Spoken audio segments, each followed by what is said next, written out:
अस्सलाम वालेकुम नाज़रीन, मैं हूं एडी मलिक और आज एक बार फिर हम अनीस कत्ल केस के मुतालिक बात करेंगे। पिछली वीडियो में मैंने आपको बड़ा तफसील के साथ बताया कि नुमान ने जो जहेज़ का सामान था वो किस तरह से वापस लिया और फिर उसके बाद अपने जो हिना का जो बेटा था, जो उस्मान का बेटा पैदा हुआ था उस्मान के जेल जाने के बाद, वो हिना ने अपने ससुराल वालों को वापस क्यों लुटा दिया।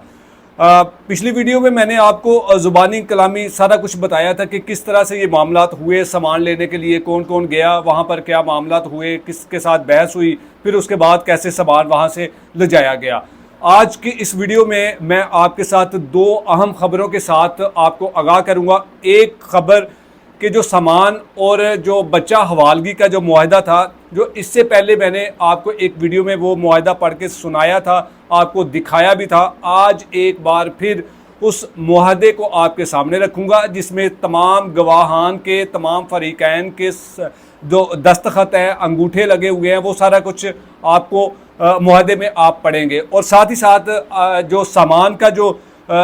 लिखत पढ़त हुई थी, जो कि सामान वहाँ से हिना के घर वालों ने अपनी मौजूदगी में, हिना की मौजूदगी में वो सारा सामान अपना रिसीव किया, फिर उसके बाद लिख कर दिया कि हमने ये मुकम्मल सामान जो है वो अपनी तहवील में ले लिया है, हम ये सामान लेकर जा रहे हैं, अब इसके बाद हमारा किसी किस्म का कोई लेना देना नहीं है। दूसरी खबर ये है कि हिना ने जो अपना बेटा अपने ससुर की गोद में दिया था, तो फिर उस बेटे को अब कौन संभाल रहा है, उस बेटे की परवरिश कौन कर रहा है और किसने ये जिम्मेदारी ली है। और इससे बड़ी बात ये कि उस बच्चे का नाम क्या है, उस बच्चे का नाम किसने तजवीज़ किया, उस बच्चे का नाम किसने रखा, उस बच्चे को हॉस्पिटल क्यों ले जाया गया, उस बच्चे का ट्रीटमेंट क्यों करवाया गया। ये सारी बातें आज की इस वीडियो में मैं आपके सामने रखूँगा, आपको बताऊँगा। क्योंकि मैं बाकी लोगों की तरह कुछ जो मनगढ़ंत किस्म की कहानी होती है वो मैं नहीं सुनाता। मैं आपको वो चीज़ें आपके सामने लेकर आता हूँ जो बिल्कुल इस कत्ल के मुतल्लिक या इस केस के रेलिवेंट जो भी कहानी है, जो भी हकीकत है, वो आपके सामने रखूँ। तो सबसे पहले हम बात करते हैं मुआहदे की। जो बच्चा हवालगी का मुआहदा था, वो जो आपने पढ़ा था, जिसमें मैंने आपको कहा था कि इसमें किसी भी किस्म का कोई साइन, किसी का अंगूठा नहीं है, ये सिर्फ अभी मुआहदा सामने आया और अब देखेंगे कि इस मुआहदे के बाद जो है ना वो क्या बात होती है। अब सबसे पहले आप स्क्रीन पर ये मुआहदा भी देख रहे होंगे कि ये मुआहदा जो है वो उस्मान की जो अहलिया हिना है उसकी तरफ से ये मुआहदा बनाया गया। और दूसरी पार्टी है वो उस्मान के वालिद मोहम्मद आरिफ साहब हैं, जिन्होंने इस बच्चे को अपनी तहवील में लिया। सबसे पहले जो लिखा जाता है वो यही लिखा जाता है कि इकरार करती हूँ कि मन मुकर्रर फरीक अव्वल की शादी फरीक दोयम के बेटे उस्मान से 1 साल कबल हुई थी। इकरार करती हूँ कि मन मुकर्रर के खावंद मुकदमा नंबर 12-23/2024 34 पे के तहत 29/3/2024 इस्लामपुरा थाना में नामजद होने के बाद फरीक अव्वल और फरीक दोयम के ख़ानदान के दरमियान शदीद इख्तलाफात पैदा हुए। उसके बाद इकरार करती हूँ कि दोनों ख़ानदान के दरमियान जो इस कत्ल के बाद जो मामलात थे वो किस तरह से बिगड़ गए और मन मुकर्ररा फरीक अव्वल और फरीक दोयम के बेटे के दरमियान अज़वाजी सफ़र को ख़त्म करने का फ़ैसला किया गया। ये मैंने पिछली वीडियो में कहा था कि बहुत जल्दबाजी की गई है, चूँकि अभी उस्मान इस कत्ल में सिर्फ मुल्ज़िम है, उस पर अभी जुर्म साबित नहीं हुआ, तो इसलिए थोड़ा इंतज़ार कर लेना चाहिए था ताकि मुकम्मल तफ्तीश हो जाती। जो फ़ॉरेंसिक की जो शवाहद फ़ॉरेंसिक के लिए गए हैं उसकी रिपोर्ट आ जाती, फिर उसके बाद पता चलता कि कौन कितना कसूरवार है इस कत्ल केस में। तो ये जल्दबाजी की गई है, मैं यहाँ तक ये समझता हूँ। साथ ही साथ लिखते हैं कि और मन मुकर्रर की तरफ से फरीक दोयम से अपना जहेज़ का सामान, सबसे अहम सवाल आप सब लोगों का कि सामान किस तरह से कुछ सामान जो है वो मिस हो गया, किसी ने कुछ चीज़ें नहीं दी या आगे पीछे कर ली। अब इस मुआहदे के मुताबिक ऐसा कुछ भी नहीं है। दोबारा से मैं पढ़ देता हूँ इसके मुतालिक।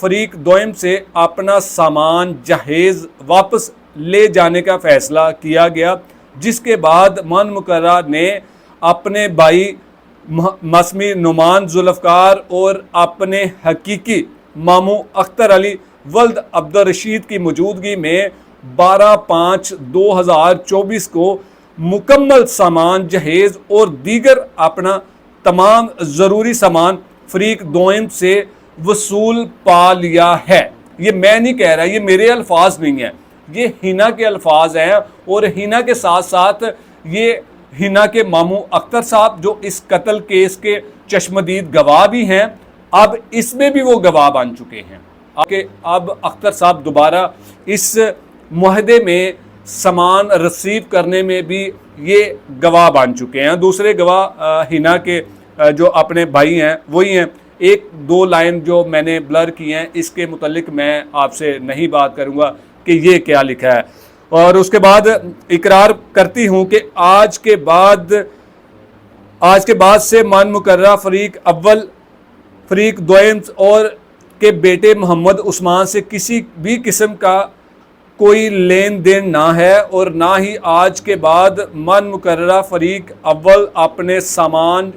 जहेज की बाबत अपने ससुराल यानी फरीक दोयम से किसी भी किस्म के लेन देन की बाबत का कोई मुतालबा ना करूँगी। और ये मुआहदा यहाँ पर इख्तिताम होता है। इसके नीचे आप साइन देख सकते हैं, अंगूठे देख सकते हैं, सब के लगे हुए हैं। और ये मैंने इसलिए हाइड किए हुए हैं ताकि अभी तक इस केस की जो तफ्तीश है वो अंडर प्रोसेस है। मैं नहीं चाहता कि इन ऐसी चीज़ों को जो है वो कोई उठाए और फिर उसको जो है ना वो गलत इस्तेमाल करे। तो अगर किसी को चाहिए हो कि ये जो स्टाम्प पेपर है, ये जो मुआहदा है किसी को चाहिए, तो मैं उनको एज इट इज़ जो असली मुआहदा है मेरे पास वो भी है, मैं आप सबके सामने वो भी रखने के लिए तैयार हूँ। अब दूसरी बात करते हैं नाज़रीन कि कहा गया था कि सामान कुछ चीज़ें मिस हैं, कुछ ऐसी चीज़ें जो कि रोज़मर्रा के इस्तेमाल में आती हैं। और हिना की जब शादी हुई थी और ये शादी के बाद से लेकर जिस दिन सामान उठाने आए थे ये उसी घर में सामान गया था, उसी घर में ये शादी के बाद हिना रही थी, और फिर आज उसी दिन उसी घर से ये सामान सारा अपनी जो मौजूदगी में सारा कुछ सामान समेट कर अपने घर, अपने मामू के घर जो है वो शिफ्ट कर दिया जाता है। अब अगर कोई सवाल करे कि जी हमें वो हमारी चीज़ जो है वो नहीं मिली या हमारी वो चीज़ वहाँ पर रह गई है, तो ये बेतुके सवाल होंगे या ये फिर इल्ज़ाम तराशी होगी। अब इस मुआहदे के मुताबिक हिना कभी भी ज़िंदगी में ना तो कोई कानूनी कार्रवाई के तहत और ना किसी कानूनी प्लेटफॉर्म के ज़रिए किसी भी किस्म का कोई मुतालबा नहीं कर सकती। बच्चे के हवाले से मैंने आपको बताया था कि बच्चे के हवाले से भी हिना की तरफ से ये वाज़िया लिख कर दिया गया था कि मैं अब अपने बच्चे से कभी भी नहीं मिलूँगी, और अगर फरीक दोयम चाहे तो वो मुझे मेरे बच्चे से मिलवा सकते हैं, लेकिन मेरी तरफ से ये नहीं कहा जाएगा। बच्चे का नाम तजवीज़ करने के लिए बच्चे के जो पेरेंट्स हैं, बच्चे के जो दादा या बच्चे के जो चाचू वगैरह या ताया अबू या जो भी फैमिली के उस्मान की फैमिली के लोग हैं वो अपनी मर्जी से नाम भी रख सकते हैं। अब बच्चे का नाम क्या है, उस्मान के बेटे का नाम क्या रखा गया है, तो वो सबसे बड़ा अहम और इस वीडियो में सबसे जो बड़ी खबर है वो सिर्फ ये है कि उस्मान के बेटे का नाम अब्दुल वहाब रखा गया। और ये अब्दुल वहाब किसने रखा है और ये अब्दुल वहाब जो नाम था ये किसके कहने पर ये नाम रखा गया। चूँकि जब हिना ने अपना बेटा अपने ससुर की गोद में दिया था तब तक इस बच्चे का नाम नहीं था, तब तक बच्चे को जो हिफाजती टीके लगते हैं वो किसी किस्म की ऐसी कोई भी जो बच्चों को हिफाजती चीज़ों से गुजरना पड़ता है वो उसके साथ ऐसा कुछ भी नहीं हुआ। बच्चा जैसे दुनिया में आया वल्लाह आलम मुझे नहीं लगता कि हिना ने अपने जो बच्चे को जो है ना वो अपना दूध भी पिलाया होगा, क्योंकि मैंने जब